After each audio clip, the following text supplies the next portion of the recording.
జీవితంలో కొన్ని విషయాలు చాలా అరుదుగా వింటూ ఉంటాం. కొన్ని దృశ్యాలు అరుదుగా చూడగలుగుతాం.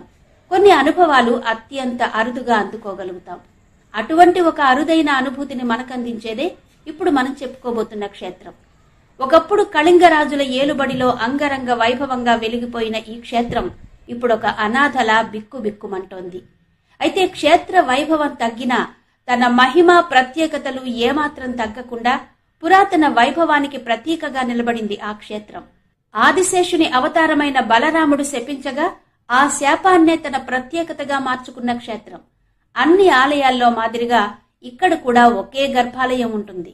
కానీ అన్ని ఆలయాల మాదిరిగా ఒకే ధ్వజస్తంభం ఉండదు. గర్భాలయానికి ముందు వెనుక కూడా 2 ధ్వజస్తంభాలుంటాయి. ఎందుకలా? మిగిలిన ఆలయాలకు భిన్నంగా 2 ధ్వజస్తంభాలు ఎందుకుంటాయి? ఇక తూర్పు ముఖంగా ఆవిర్భవించిన స్వామి ఒక